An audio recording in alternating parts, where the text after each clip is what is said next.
नमस्कार दोस्तों, Marvel study channel में आपका हार्दिक स्वागत है। दोस्तों, इस चैनल के माध्यम से आपको एनसीईआरटी राजस्थान अध्ययन के महत्वपूर्ण बिंदुओं को वीडियो के माध्यम से उपलब्ध करवाए जाने का मेरे द्वारा प्रयास किया जा रहा है। अगर अभी तक आपने मेरे चैनल को सब्सक्राइब नहीं किया है तो सबसे पहले सब्सक्राइब करके बेल आइकन को प्रेस कर दें ताकि वीडियो की नोटिफिकेशन आपको लगातार मिलती रहे। आज हम पढ़ेंगे एनसीईआरटी राजस्थान अध्ययन कक्षा 9 से राजस्थान की कला एवं संस्कृति के बारे में। तो शुरुआत करते हैं आज के महत्वपूर्ण बिंदुओं की। संस्कृति में साहित्य और संगीत के अतिरिक्त कला, कौशल, शिल्प, महल, मंदिर, किले, झोपड़ियों का भी अध्ययन किया जाता है जो हमारी संस्कृति के दर्पण हैं।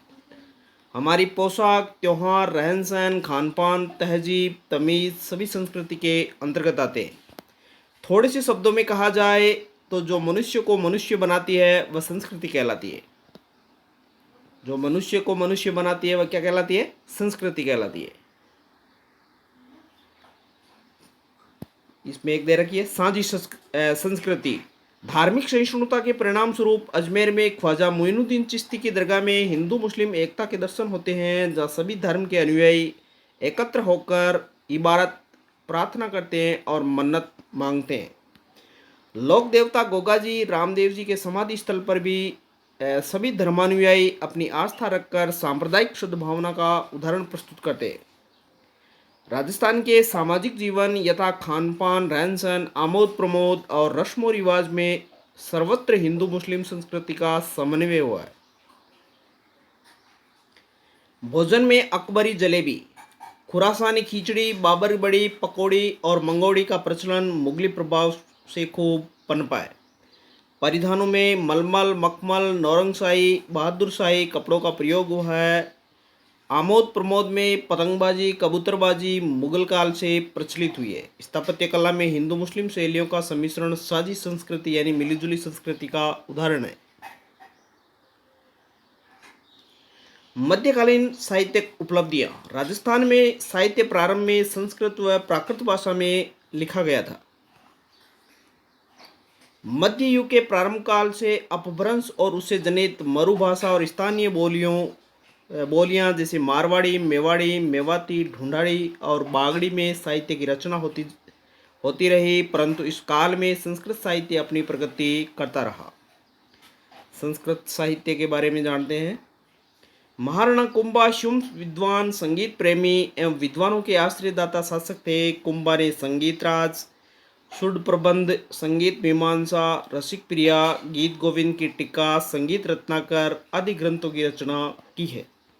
ये ग्रंथ है, कई बार आरपीएससी और अधीनस्थ बोर्ड के द्वारा पूछे जाते रहे।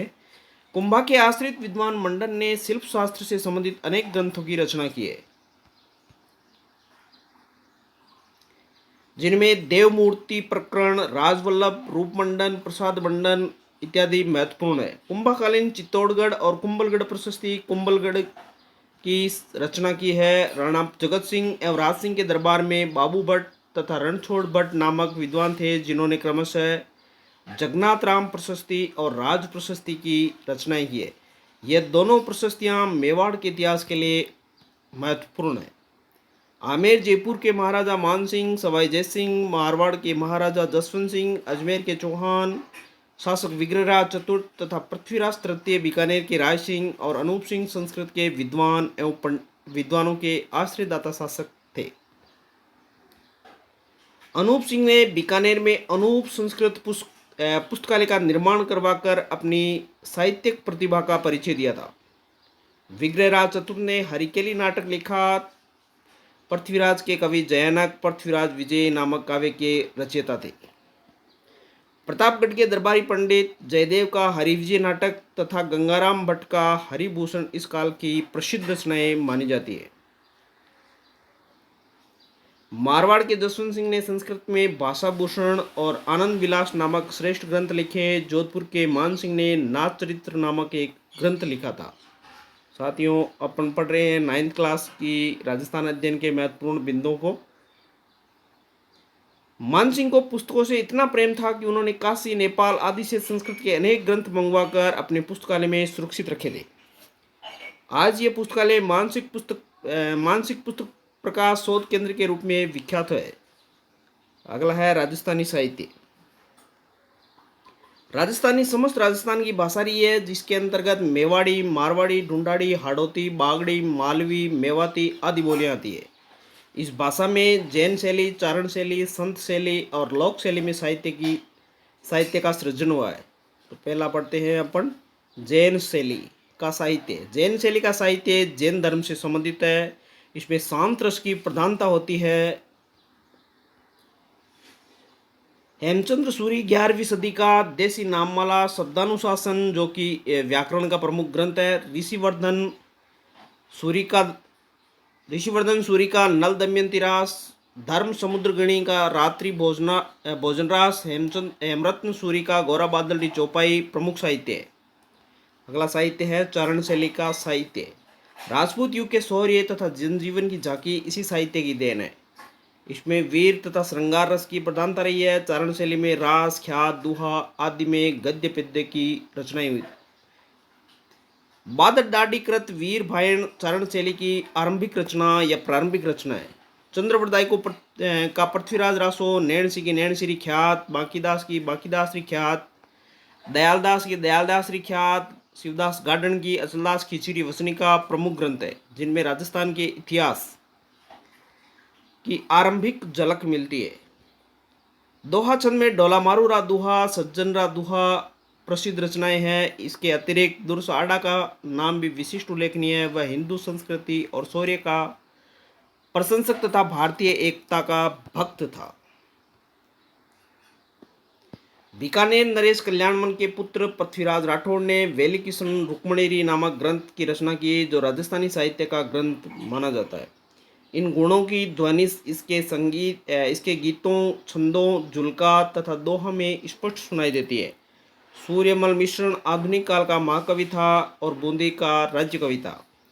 सूर्यमल मिश्रण के द्वारा वंश भास्कर और वीर सतसई जैसे उल्लेखनीय कृतियों की रचना की गई थी। अगला है संत साहित्य। राजस्थान के जनमानस को प्रभावित करने वाला संत साहित्य बड़ा मार्मिक है। संतों ने अपने अनुभवों को भजनों द्वारा नैतिकता, व्यवहारिकता को सरलता से जनमानस में प्रसारित किया है। ऐसे संतों में मलिनाथ जी, जाम्बो जी, जसनाथ जी, दादू की वाणी, मीरा की पदावली, नरसिंह जी रोमायरो, रामचरण जी की वाणी आदि संत साहित्य की अमूल्य धरोहर है। अगला है लोक साहित्य।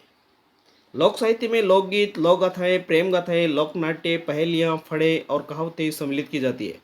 राजस्थान में फड़ बहुत प्रसिद्ध है। फड़ चित्रण वस्त्र पर किया जाता है, जिसके माध्यम से किसी ऐतिहासिक घटना अथवा पौराणिक कथा का प्रस्तुतिकरण किया जाता है। फड़ में अधिकतर लोक देवताओं यथा पाबूजी, देवनारायण जी, रामदेव जी इत्यादि के जीवन की घटनाओं और चमत्कारों का चित्रण होता है। फड़ का उपयोग चारण या भोपे करते हैं। राजस्थान में शाहपुरा भीलवाड़ा का फड़ चित्रण राष्ट्रीय स्तर पर पहचान बनाए हुए हैं। भीलवाड़ा के श्रीलाल जोशी ने फड़ चित्रण को अंतर्राष्ट्रीय स्तर पर पहचान दिलाने में सहयोग किया। इस कार्य हेतु भारत सरकार ने उन्हें पद्मश्री से भी सम्मानित किया है।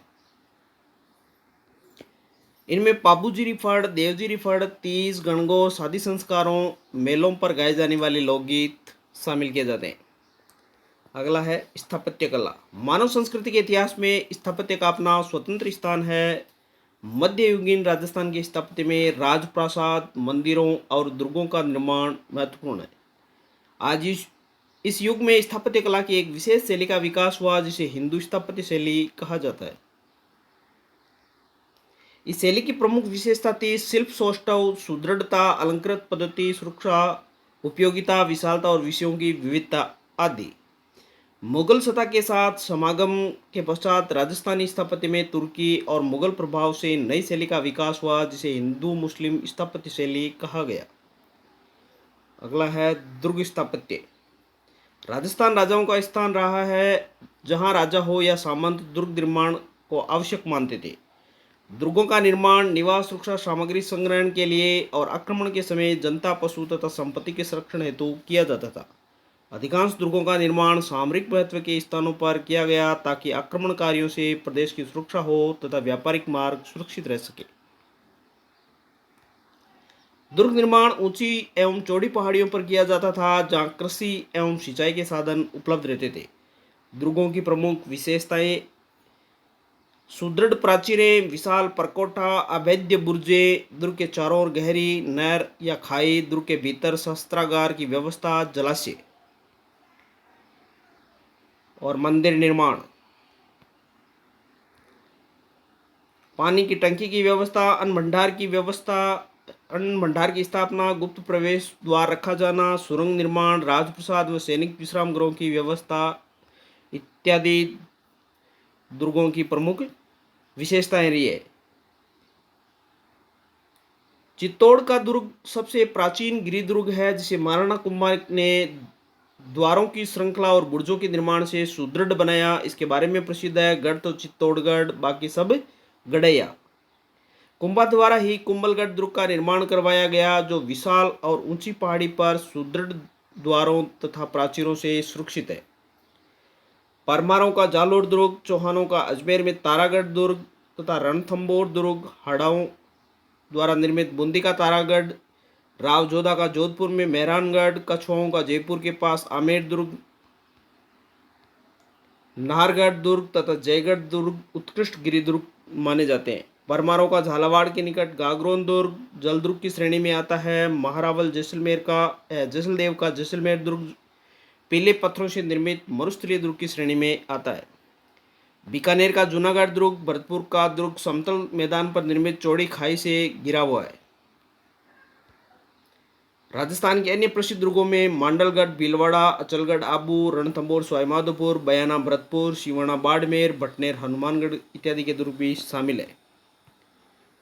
राजप्रासाद। राजस्थान में राजपूत राज्यों की स्थापना के साथ ही राजप्रासादों का निर्माण होने लगा था। राजप्रासाद या महल दो भागों पुरुष कक्ष तथा अंतःपुर, जिसे जनाना कक्ष में विभाजित किया जाता था। महलों में आवास कक्ष, शस्त्रागार, धान्य भंडार, रसोईघर और पूजा गृह होते थे। सादगी, नीचे छतें, पतली गैलरियां, छोटे कक्ष और ढलान महलों की प्रमुख विशेषताएं होती थी। मुगल राजपूत संबंधों के प्रभाव से महलों में फंवारे, छोटे बाग, गुंबद, पतले खंभे, मेहराब आदि नई विधाओं का प्रयोग होने लगा था। कुंभलगढ़ और चित्तौड़ के महल सादगी के नमूने हैं।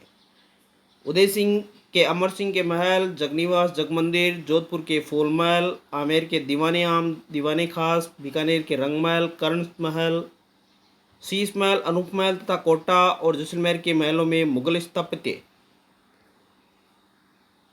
का प्रभाव दिखाई देता है। अगला है मंदिर स्थापत्य। राजस्थान में मंदिर स्थापत्य का प्रारंभ प्राचीन काल से ही माना जाता है। 13वीं शताब्दी तक मंदिर स्थापत्य में शक्ति एवं शौर्य का रणकपुर के जैन मंदिर में दुर्ग स्थापत्य का प्रभाव है। इस काल के जैन धर्म के मंदिर देलवाड़ा, माउंट आबू में। यहाँ पहला मंदिर विमल शाह के द्वारा बनवाया गया। इस मंदिर में आदिनाथ की मूर्ति है, जिनकी आंखों में हीरे लगे हुए हैं।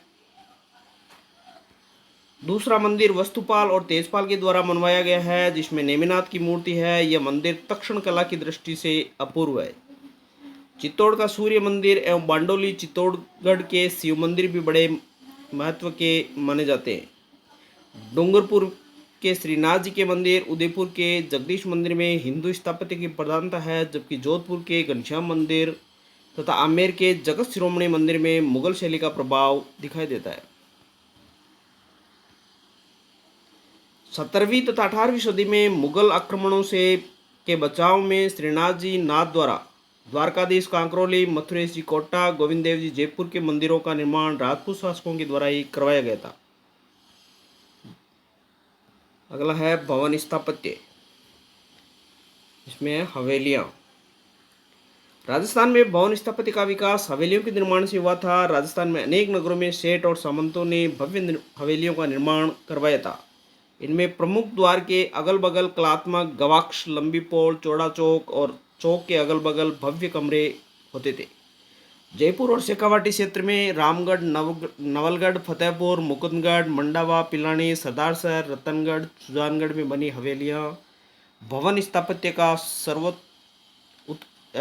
उत्कृष्टतम उदाहरण है। जैसलमेर में सालिम सिंह, नतमल तथा पटवों की हवेलियां पत्थर की जाली एवं नक्काशी के कारण विश्व में पर्यटकों के आकर्षण का प्रमुख केंद्र बनी हुई है।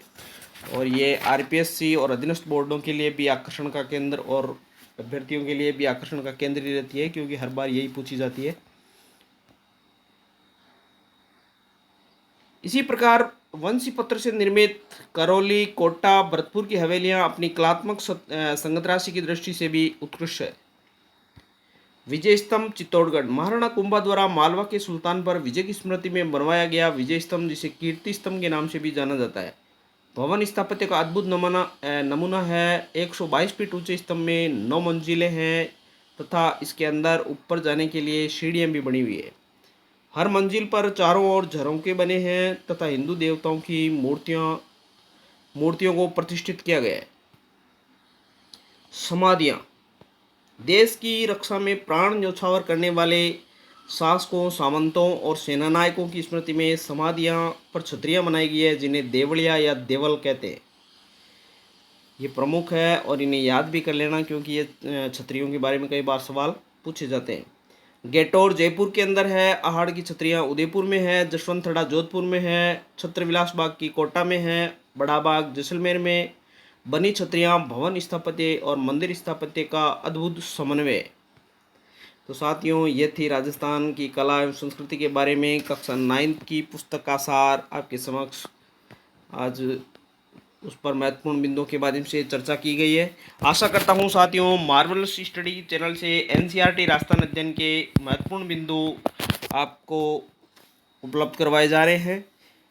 मार्वलस स्टडी चैनल से एनसीईआरटी राजस्थान अध्ययन के महत्वपूर्ण बिंदुओं की लगातार अपडेट आपको मिलती रहे, इसके लिए आप मेरे चैनल को लाइक, सब्सक्राइब और ज़्यादा से ज़्यादा शेयर करें, ताकि इसी उत्साह से एनसीईआरटी राजस्थान का संपूर्ण सार आपको उपलब्ध करवा सकूं। धन्यवाद।